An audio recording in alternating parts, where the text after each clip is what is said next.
Here to bring us an update on Homeland Security and the immigration crisis, my old colleague, Republican Congressman from New York State, Peter King. Peter, thank you so much for your time. Welcome to America's Forum. JD, always great to be with you. Peter, you heard that comment from Harry Reid. Does the Homeland Security Committee in the House share the assessment of Senator Harry Reid that our borders are secure? No, absolutely not. First of all, the border is broken. Just common sense. If young kids were able to get across the border, we can imagine, the drug dealers wouldn't come across the border. We have to be concerned about terrorists who would come across the border. And, this is a complicated issue. It's complex. No one says there's easy answers. But in an issue like this, you need people of good faith and good intelligence to come together. And when you have someone like Harry Reid denying that there's a problem, saying that the border is secure, then it makes it impossible. It makes it impossible to have any progress because, right now we do have the Democrats controlling the Senate. And if we're going to get any meaningful legislation or make any meaningful progress, we have to have a Democratic leader who does not live in his own alternative universe. And that appears to be where Harry Reid is. Either he's denying reality or he's just intentionally denying the truth. In any event, it makes it very, very difficult to even think of getting anything done. Well, Pete, as we take a look at the Democratically controlled Senate and the Republican controlled House, the lead story this morning on our parent website, Newsmax.com, says House Republicans intend to only grant a portion of that $3.7 billion President Obama is requesting for the border, and that money will come with some provisions. What do you think needs to be done to tighten down and focus on border security as opposed to what the president wants to get done there? Yeah, there's two different main components. One is the children are, they're not the villains here, they're the victims, and they have to be treated humanely. But having said that, we have to include in any law we pass the provision that the children from El Salvador, Guatemala, Honduras will be treated the same as children from Mexico. And unless there's an immediate showing of political oppression or threat to their lives, they will have to be returned. And I agree, for instance, that we need to have a dramatic showing of children being returned to these countries so the parents will realize that this is for real, that this is just not an Obama threat or an Obama promise. We have to show that it's for real, and that's for the good of the children and it's for the good of the communities. We also have to make sure that I believe there is increased National Guard, border protection, also have the National Guard in certain aspects of the border, certain areas of the border. And again, we have to make it clear that we're tough on fighting this. Now, as far as getting extra judges, whatever, yes, we have to do that. But we can't turn this into a social services type enterprise. Because if we say that every kid or every person in the world who is suffering or is in need of food or shelter come to the U.S., just lose control of our borders altogether. We have to do this in a humanitarian, very controlled way. And so far, the president is not stepping up on that. Still was not just a legislation that would reverse the 2008 law, which actually was extremely well-intentioned. It was aimed to stop sex trafficking. It's now being abused. We have to change the law. And yet the president's getting a lot of pushback from his own party. Thank God we do have good Democrats like Henry Cuellar who is willing to stand up and say that we have to change that law. So a bipartisan effort to change the William Wilberforce Act of 2008, reauthorized later and signed again by President Obama, a law that has been manipulated, some would say, in this circumstance. Pete, I think back 10 years ago when you and then Speaker Denny Hastert and a big group of our colleagues came to Arizona to be on Arizona's border with Sonora. And the same problems we had 10 years ago are still out there right now. The concern about terrorism. We are hearing more reports about ranchers finding Islamic prayer rugs on their property, located right there on the border. We hear from one Texas rancher that he found an Urdu English dictionary, Urdu being the language primarily used in Pakistan.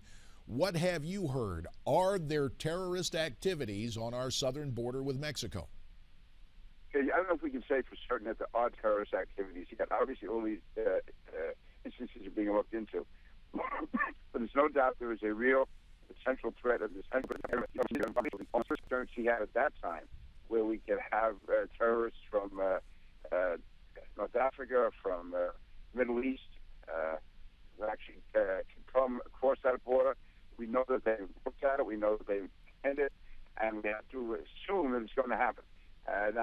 that has actually begun yet. That we're still looking at. But the fact is, this is a potential threat. It's a real potential threat that we have to be aware of. I mean, listen, if all these kids can come across, if others can come across the border, it's a lot easier for terrorists from the Middle East, Islamic terrorists, to come across that border. And we're just kidding ourselves if we don't realize the threat is there. Pete, let's move now to the Middle East specifically and talk about what is transpiring there between Israel and Hamas. An attempted ceasefire that was supposed to be brokered by Egypt. Israel took about 7 hours of a ceasefire. Hamas continued to shoot rockets. What is the latest that you are hearing on the situation involving Israel and Hamas? The latest is that Hamas is still refusing to abide or even consider any ceasefire. Israel is the number one ally in the Middle East. And I think from day one, when the president started urging restraints by both sides, when he used that term, that would have been after 9/11 if someone had said that Al-Qaeda and the U.S. should both show restraint. The fact is, Hamas is the aggressor. Hamas is the party that wants to destroy Israel. Israel has to defend itself. And we owe more to an ally than to just say they have to show restraint. What we should be saying, Israel has the absolute right to defend itself. They have to take what action they believe is necessary against Hamas. And the last thing Israel wants is another war. Israel does not want any of this. But we should make it clear we're standing by Israel that, yeah, we are willing to be brokers. We are willing to try to reach an agreement. But having said that, it's going to be on the terms which are favorable to Israel, because Israel has shown its willingness in the past to abide by agreements. Hamas does not. Hamas wants to destroy Israel. And it's wrong, I believe, that we continue to support Hamas being part of the Palestinian government, because they are not a real government. It's just a terrorist organization masquerading as a government partner.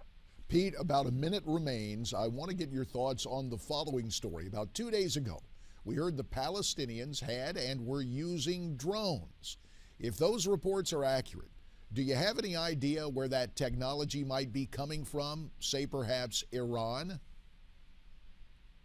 I would think that if we're looking at likely suspects, it would be Iran. They are the ones in the region who are most against Israel. They are the ones who they've made significant scientific advances. They, as we know, obtained one of our drones several years ago. No, they are. Again, if we're looking for suspects, I would definitely say Iran. Iran is clearly, to me, the top of my list as far as those who would be doing it. Congressman Peter King, whether it's our border with Mexico or what is transpiring in the Middle East, we appreciate your insights and analysis, and we look forward to having you back soon here on America's Forum. JD, it's always great talking, and get rid of that cold. We need a healthy JD. Thanks, Pete. Well, it may be easier to find a solution on the border than it is to find the cure for the common cold. And enforcement has to be a major part of that situation. Yeah, and we played that soundbite earlier, JD, from Harry Reid saying the border is secure. You just wonder, where he gets that stuff from. Obviously not secure based on how many folks are still coming in and the protests we're seeing playing out. Most recently in Oracle, Arizona, your home state. Very interesting what happened in Oracle yesterday. We will see that around the country. As for Senator Reid, he said he talked to a colleague from a border state who told him the border was secure. That guy's word was enough for him. You ought to wake up and take a look at what's happening. We'd love to have your comments. Why don't you send us your comments via Twitter at America's Forum and at Newsmax TV.